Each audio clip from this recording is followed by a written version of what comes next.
right, what we have here, we are officers of engineers. Engineers do three things.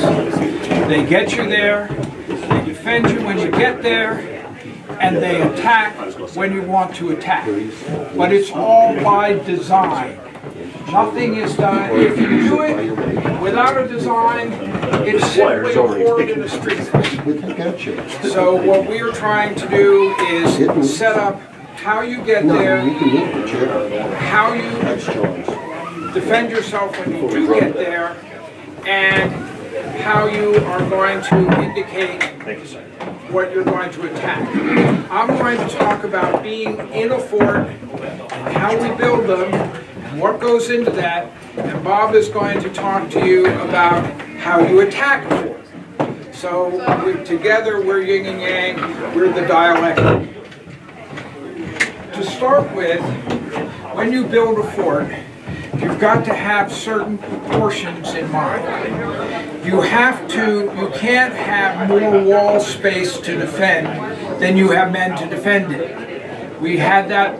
I would love to step out of character and talk about a few instances where we've had that problem, but they're all in the future about it, but to try and stay in our time period, 1756. This fort was designed by the Lieutenant Governor of Maryland. The governor, of course, was the proprietor, and he never came over. The man who came over was a man by the name of Sharp.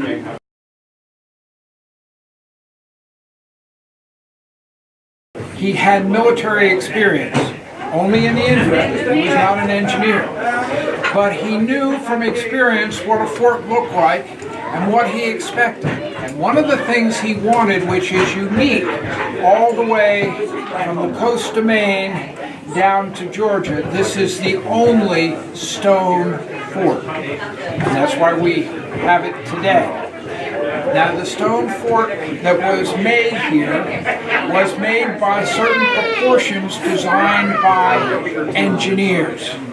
But there are charts within those books that tell you exactly what the proportion of the wall should be at the top and what the proportion of the wall should be at the bottom to be able to withhold and stand up long enough to resist the enemy. Now, the only thing they expected, these are charts, those are not the same. Yeah, it's not, but they're charts. These are charts.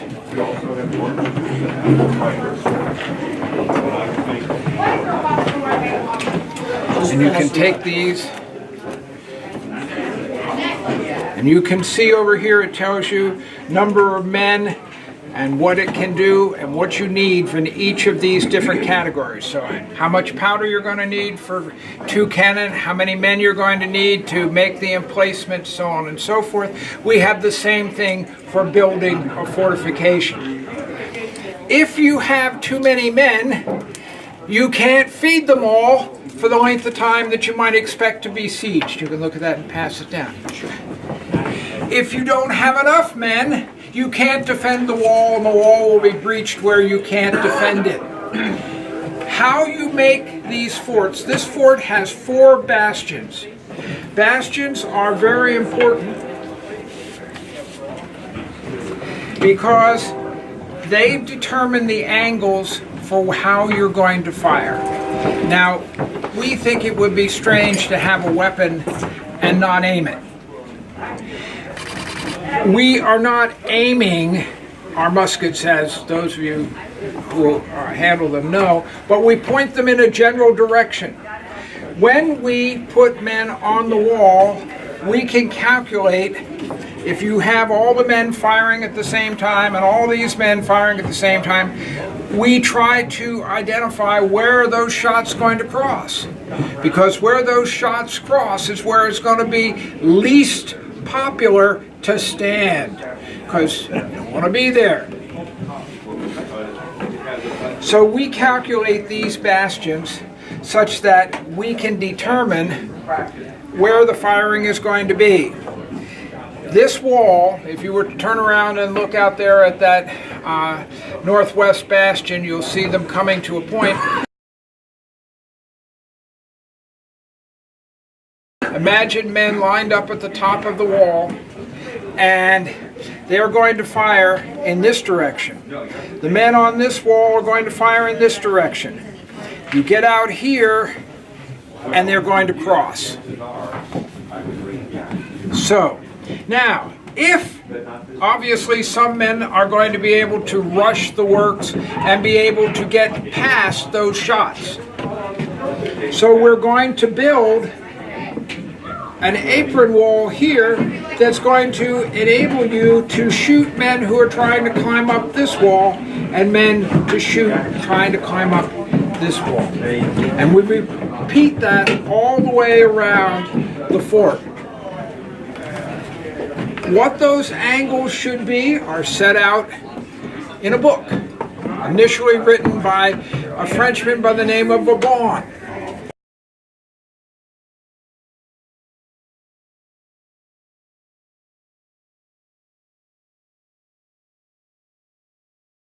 Vauban's books were secret, they were a state secret, they were held for probably 30 or 40 years successfully until somebody leaked them to the Post. I mean, they leaked them to the British.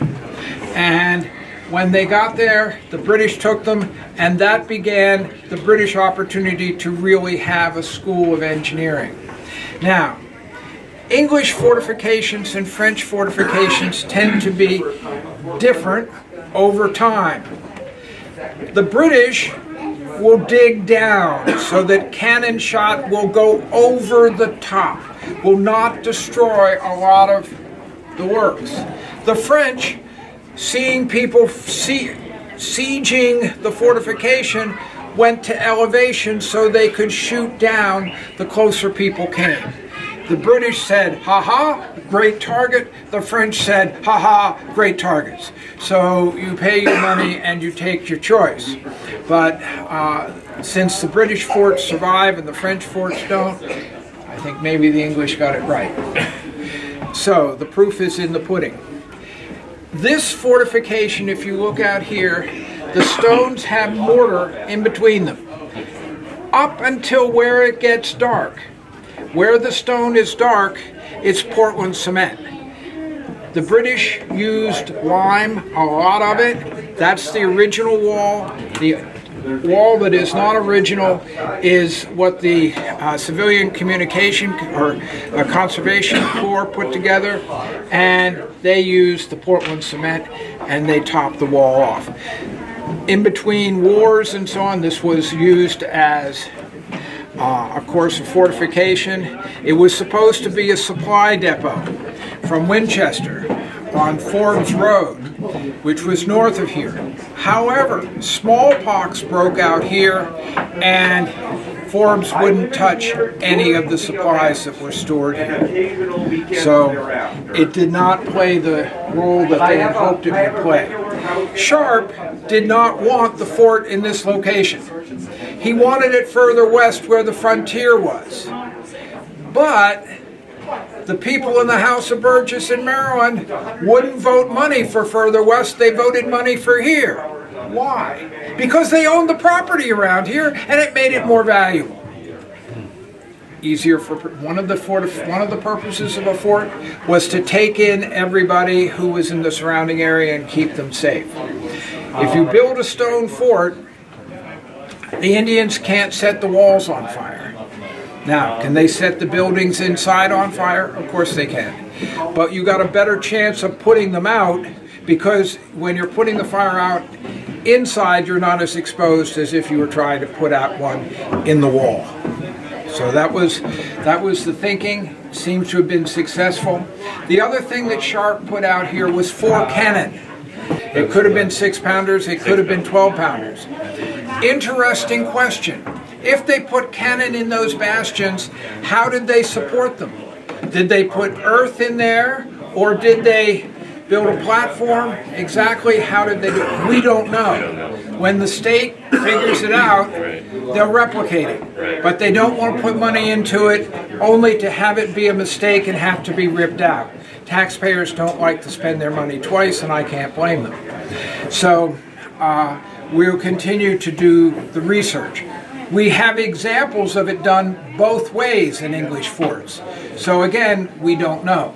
One of the things that would be interesting would be to calculate the weight of the earth pushing out sideways and see if these walls would take it. If these walls would take it, it might make sense that it would have dirt in it. If these walls would not take it, then there's a good chance they didn't fill them with dirt. That's an engineering question. That's one that some of us who are engineers and architects would actually like to answer. And we may do that, if not this weekend, in a future weekend. Where was the stone quarried at?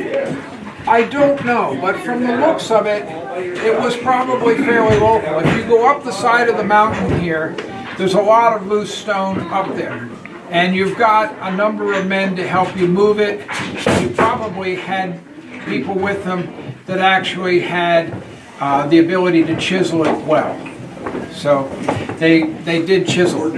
And of course, one of the things you want to do is have the stone as smooth on the outside as you can so somebody can't climb it. And I'll tell you one thing Indians can do, it's climb anything. Now, one of the things about building a fort is you have to be able to supply it. Vauban made the statement that no fort is impregnable. Every fort can be taken. When you build a fort for the purposes of being able to be relieved by a column. We would expect a column to come in from Winchester or to come in from possibly Wills Creek, renamed Fort Cumberland. But there's only one problem. There's no road. The Army could do 20 miles a day with a good road and no mud on a clear day. There's plenty of mud, plenty of trees, no road. How fast are they going to be able to do it? We know that Braddock, with a flying column, as he called it, made 3 miles a day. It's 50 miles to Winchester. Even if you rode really fast and got there in 3 days, at 3 miles a day, how long is it going to take you before you can leave this fort? Okay. So you've got to have enough supplies for the number of men who are here. Now, until you started building the fortification and chased all the deer and all the birds and everything away, you could live off of the economy. But you got to wait a while before you can do that. You can plant a garden, but you got to wait a while before you can do that. Out where the flagpole is, you'll see an outline in the grass where we think the storehouse and the governor's mansion were. But again, we don't know how many men that was going to be. So there's a lot of questions still to be answered. And how did they get here? Ultimately, they built a road, but what are you going to do? And those are the engineer's questions. He has to figure that out.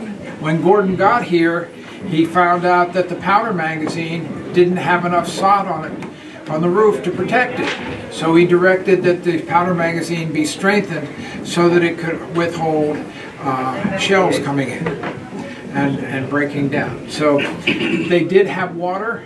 The well is right out here. We have it locked because people tend to throw money in it, and we'd rather collect taxes than try and climb down the well. So, but the water is drinkable, the water is pure, and it would have supplied the fort sufficiently. Speaking of water, sanitation at the time was a real problem. And anybody who ever reads about the fort at Oswego will know the tremendous amount of disease that occurred at Oswego. Dysentery was a huge problem, totally curable by simply boiling the water and scrubbing the pots clean. You eat out of greasy pots, you're going to have a problem. And you're losing. They lost, Governor Shirley lost over half of the fortification to dysentery. It's a terrible disease, very contagious also. Okay. You can, do we still have a nurse upstairs? I mean, there's somebody was giving an interpretation. You can ask her all about cleanliness and healthcare at the time. We all do reenacting. We think we're trying to be as accurate as we possibly can. We probably are, but one thing, we will never be fully accurate because of a Frenchman named Lavoisier. Lavoisier discovered germ theory, and after that, we all wash our hands. Okay.